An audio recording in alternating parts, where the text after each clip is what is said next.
account it is to us. Before the national chairman takes over, let me kindly acknowledge some TV stations and radio stations. Thank you very much, Deputy National Communications Officer. Good morning again, ladies and gentlemen of the media. Let me also commend you for your prompt response to our invitation to address the nation through you, in spite of the short notice.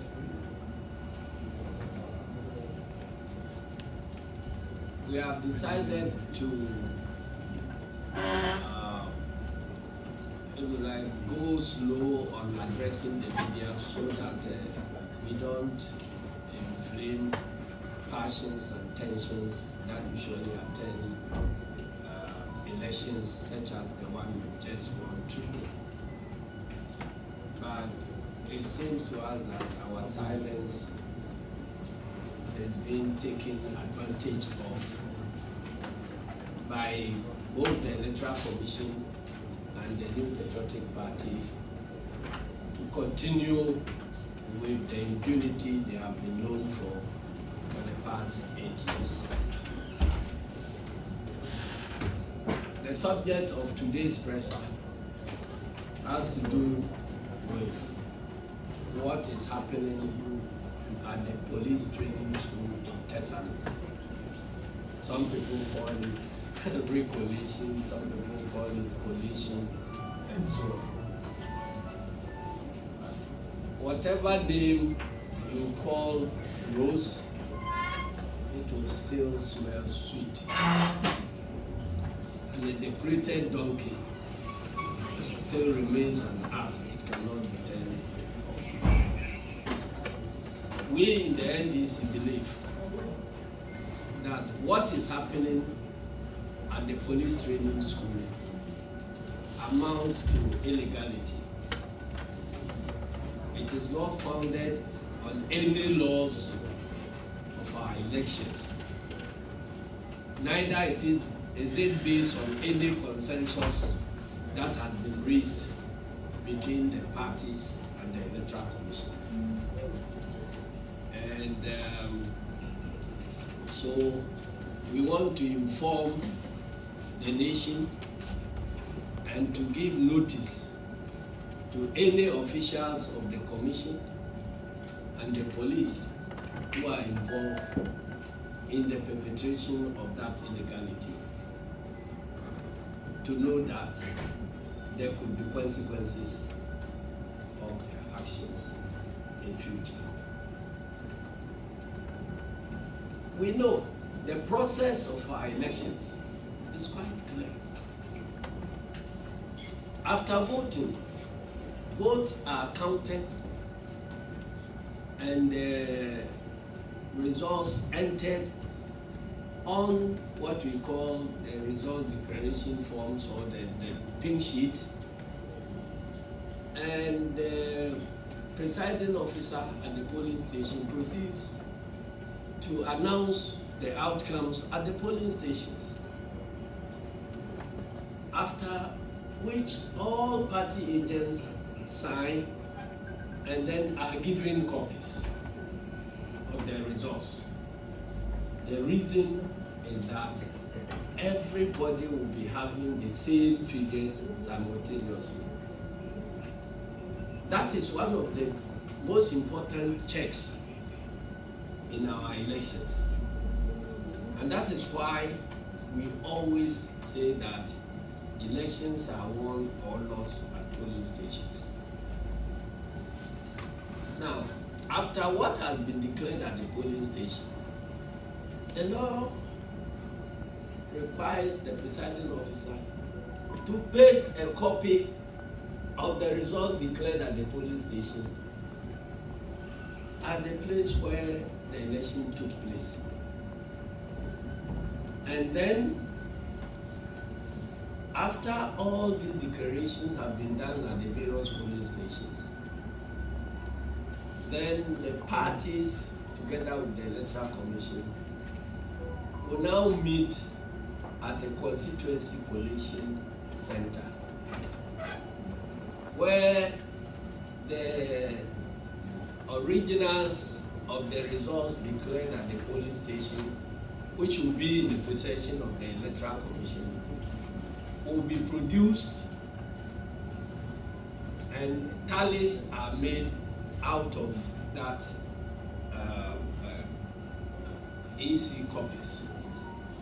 But to check that EC itself will not play games, all the participating parties will have their collation agents at the collation center, and they will come there with copies of each of the polling station results, so that when the EC collation, constituency collation officer mentions a polling station by name and code and mention the figures, then all the parties that have copies of the pin sheets will now verify and check whether the figures on their copies of the pin sheet tally with what the Electoral Commission is mentioning.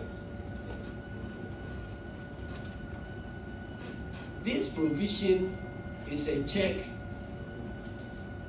on the Electoral Commission officers, so that they themselves cannot perpetrate fraud during the elections.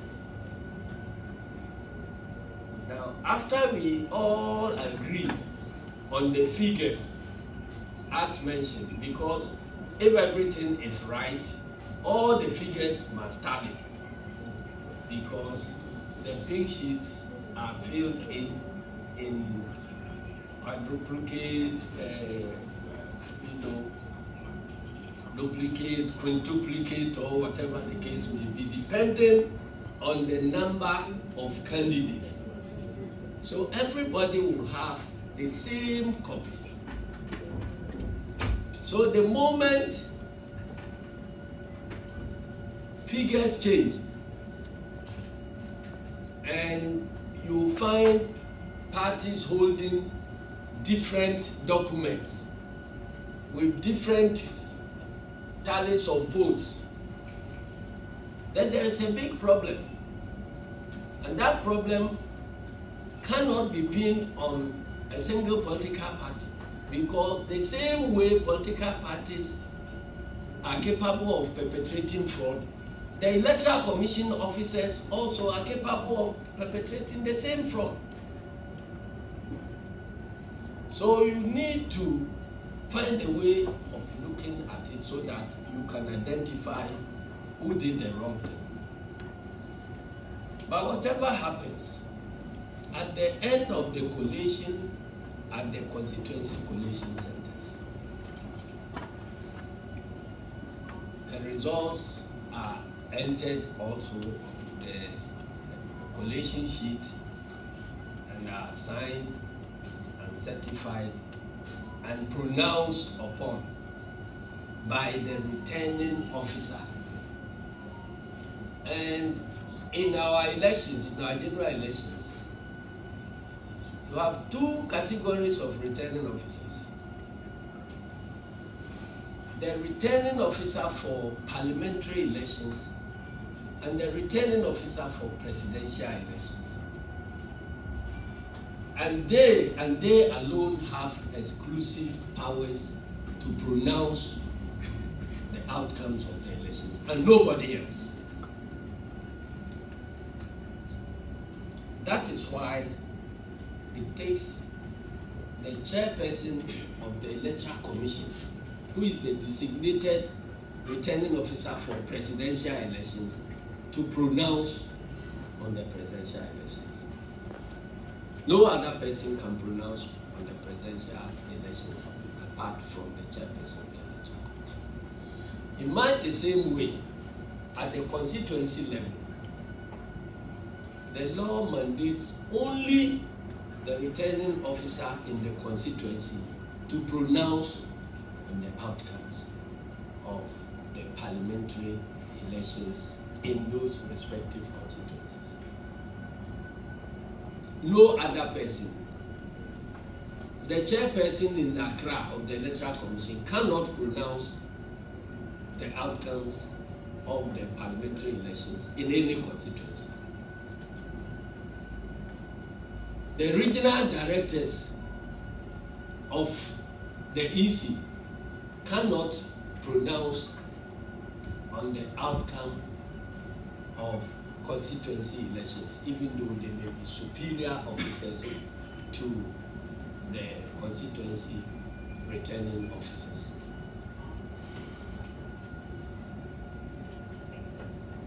The district officers, if they are not designated as returning officers, cannot announce or declare the results of parliamentary elections. Because returning officers, once they are designated before the election, they are sworn in that they will speak the truth and then declare everything. So those returning officers who are being who are claiming that they have declared one set of results in the constituency, and now they are claiming before their bosses that they declared those resources on the duress, so they are now going to declare another set of it. They know they may be on the wrong side of the law in future. And so what we are seeing in police training depot, we tried to find out what was happening there, because that meeting was called without any discussions with us as leadership of the National Democratic Congress. We're just here when we heard that our Electoral Commission and the police have decided that the outstanding, what they call outstanding constituencies, or constituencies where there appear to be some conflicts, they are inviting all of them to come and do collation and re-collation. For some of us, when we were asked by our officials in the constituencies, we told them plainly that we didn't have any notice about it and we are not involved. In fact, I advised some of them not to appear, because what is going to happen there has no basis in any of our electoral laws. Now, checking from the police about what was happening there, we were told that the Electoral Commission had informed or misinformed the police that the political parties have come together through consensus that we must establish this center at the police training school and then bring all the areas under contention for these issues to be addressed. And we said that sorry, because we tried to find out why would the police accept to protect people who are engaged in some illegality to go about their business. And this was what they told us. We have since told them that we are not part of it. We have never discussed any of these things with the Electoral Commission anywhere.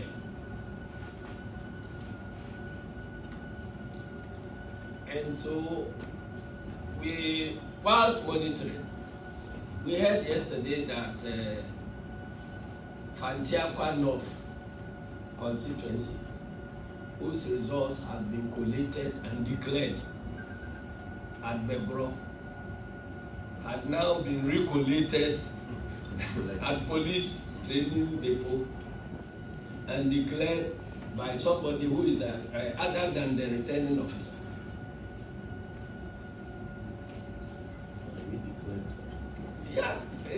In fact, it doesn't amount to re-declaration because the person who was forced to declare at Asiedu is not a designated person who has power or authority to declare any results of Fatiakwa at all.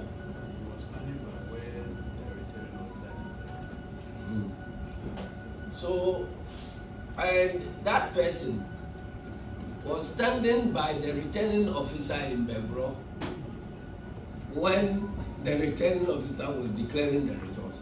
And then he is now invited to come and re-declare. And I'm not surprised, you know, it reminds me about your drama in Parliament where Mr. Speaker presides and takes a decision, and then they follow the MPP forces and Deputy Speaker to go and reverse the decision of the Speaker. So this is the hallmarks of MPP's impunity. So we don't want to, you know, engage in anything that will escalate tensions. So we have proceeded to court and have applied to injunct the process that is going on there.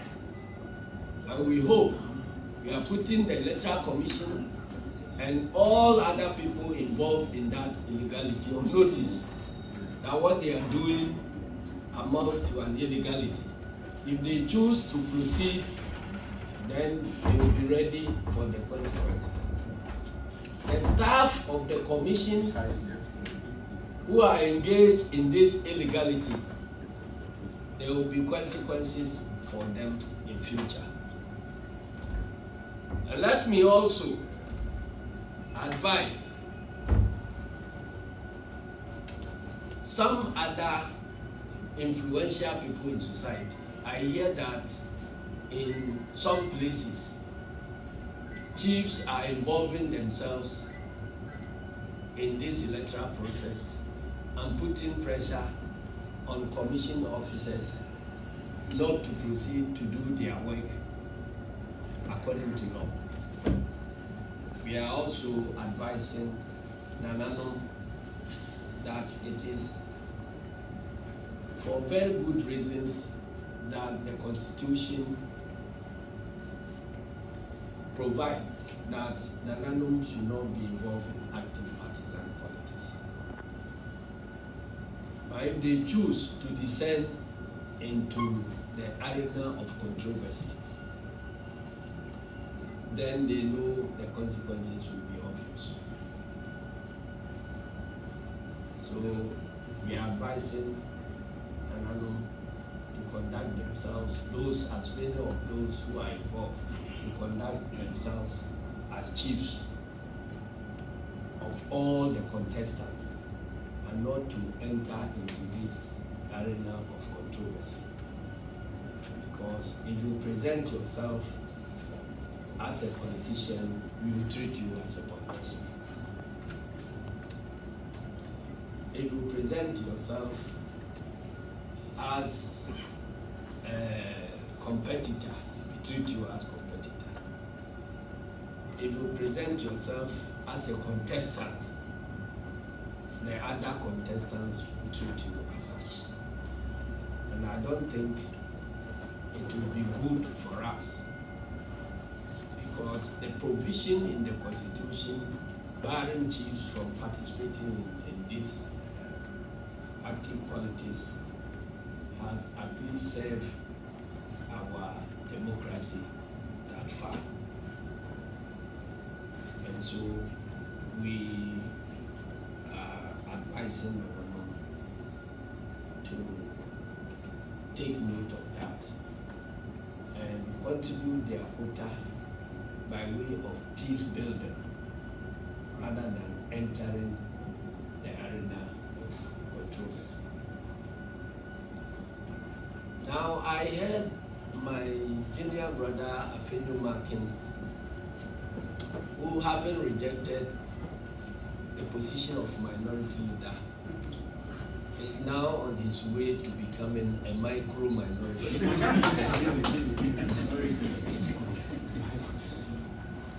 Bragging that he belongs to a party of rule of law and all that.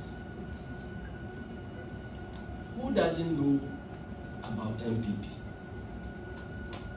We in the National Democratic Congress don't need lectures from Asiedu Nketiah about democracy at all. Indeed, if there were any need for lectures in impunity, then we will invite him as our lecturer. If it is about democracy, he must shut up. He should go back to his region and take stock of his parliamentary candidates who have been shooting and killing people, his party people who have been shooting and maiming people across the country. We are quiet not because we are going to sleep over this. We are sending notice that all this violence, right from 1996 and 2016 to date, will be properly investigated, and our electoral system and democracy will be cleaned of these violent states. Immediately we take over. And so anybody who is thinking about abusing these 3 weeks, abusing his power during these 3 weeks to create any problem, you must know that there will be consequences for him after we take over. I want to thank you all, and may God bless our homeland.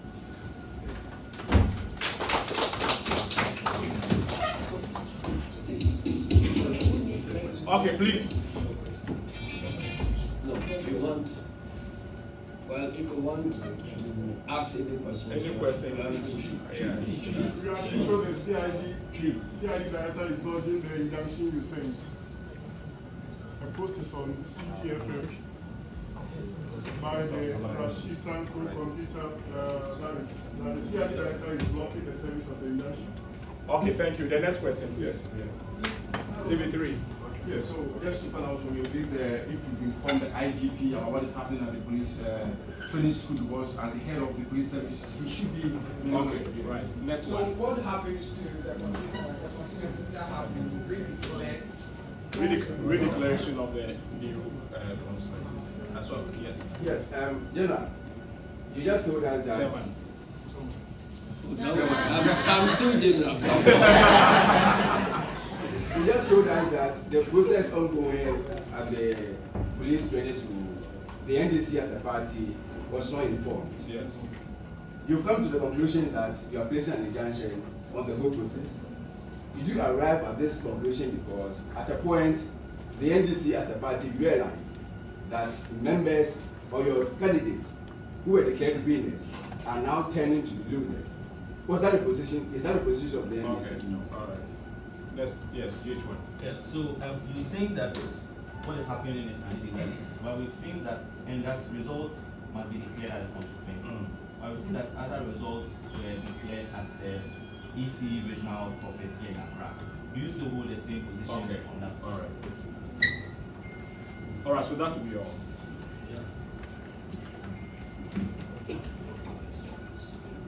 Well, you can run, but you cannot hide. This is notice that we are giving them. We are putting the whole country on notice. So if an individual officer knows that he is conducting himself well according to law, why would you be running away from service?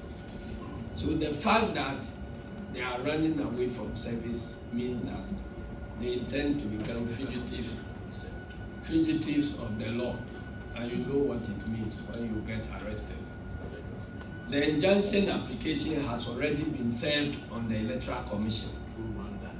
So the one who received the service is Daniel Nyamiche at the headquarters of the Electoral Commission.